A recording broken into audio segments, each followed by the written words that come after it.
Tali mo. Tatanggal talaga yung dumi.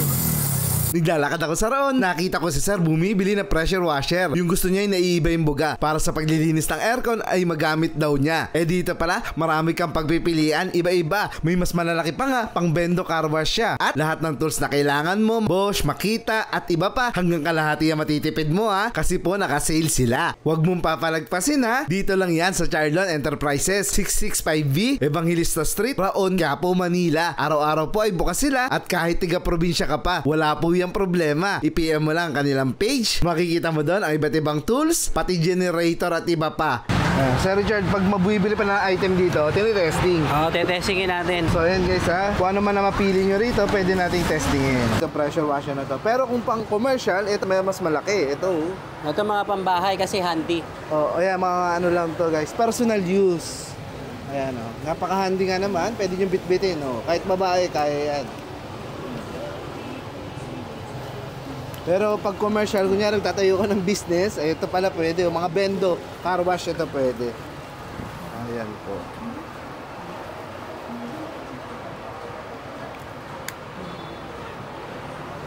Ito filter niya para hindi papasukin ng dumi. Kung lalagay mo lang sa balde. Oo nga, no?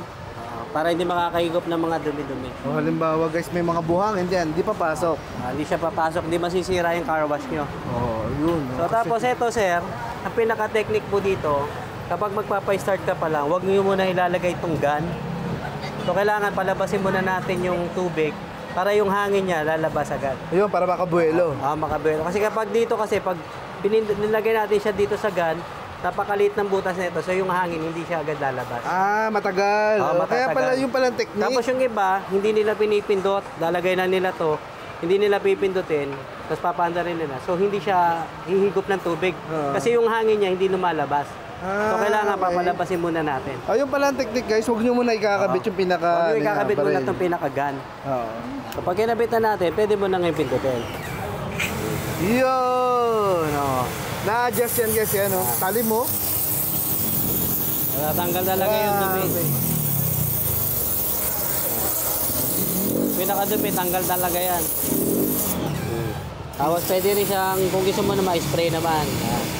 Pwede pandilig, ano po? Pandilig. Pwede pandilig guys, na-adjust po yung inyong nozzle. Kita mo, tali mo. Nalinis yung kalsada guys ha. Ayan po. Kita mo yan.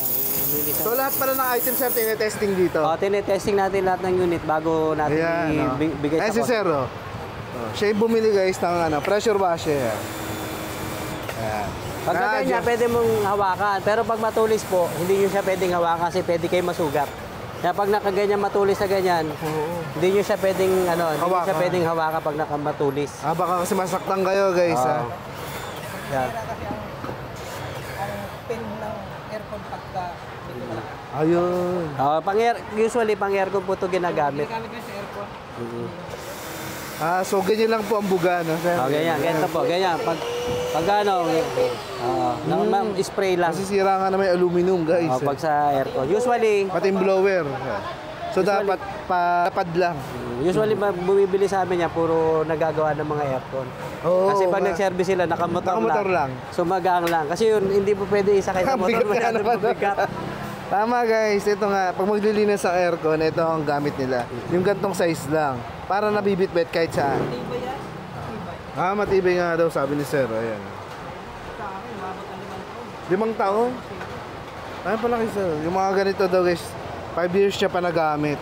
Tingnan mo, 5 taon. Yung basta na sa tamang paggagamit lang, tatagal lang Prada. Kasi yung iba, kaya nasisira yan, wala ng tubig, gamit pa rin ang gamit. So doon nasisira yung pressure washer. So iiwasan natin siya paanda rin ng walang tubig. Lalo na kung matagal. Bawa 5 minutes, 10 minutes, hindi mo siya pinapanda.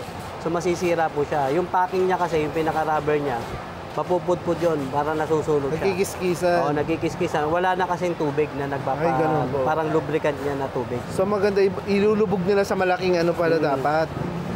Tapos yun, yung pinakita ko kanina na wag mo na ikakabit yung gun. Palabasin mo na yung water. Pag yun naman sa gripo, mas maganda. Kung irerekta mo na siya sa gripo. Pwede pala. Pwede mo siyang irekta sa gripo kung hindi mo lalagay sa balde. So mas maganda yun kasi may pressure yung gripo natin. Yung sa balde kasi walang pressure, so kusa siyang hihigop. Yun naman ang pinagkakaiba. So pwede siya guys na nakarekta sa gripo at pwede rin nakalagay sa timba. Ayan. Pero yun, nalinis no? Nalinis yun sa hig. Kita nyo na, pwede pala linisin yung buong kalye ng Banghilista guys. Kung may pressure washer ka, tayo lahat dito. Ayan. Napakaputi oh. Napakaganda niya sir kung gagamitin mo sa bahay mo, ba? May bahay ka. Tapos malumot. Malumot, tama. Imbis na babrushin mo, kakarwasin mo na lang yung lumot, tanggal na yun. Oo nga, pag nakakapagod din, no? Sa Pag nag-brush ka, kamabagan. hindi mo pa malilinis na maayos. Oo Kung nga, kakarwasin mo siya ng ganyan, hindi ka pa yuyuko, hindi mo nasabunan, so malilinis mo na maayos. Ayan guys ha. Available po yung ganyang pressure washer. At kung pang-commercial yung kailangan nyo, itong mas malaki, available po yan dito sa Charlotte Enterprises. Ayan po yung LRT Line 2. Naglalakad lang kayo ng konti, ilang hakbang lang. Makakarating kayo rito.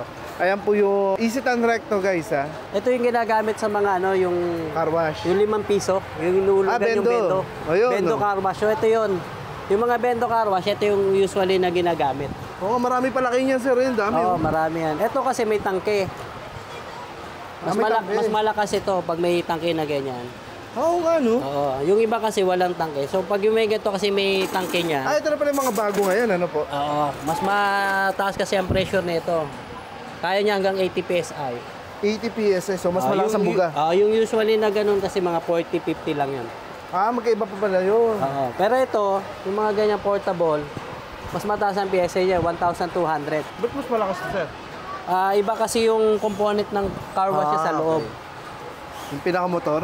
Yung pinakagento niya po iba. Kaya mas malakas ang pressure nun. Thank you. Ingat po kayo, madam ha. Ito, mas maganda to. Kasi ito, brushless na to. Induction motor na yung nasa loob. So, ganun din to. Pero ito naman kasi yung motor Less niya. maintenance? Less maintenance. Yun.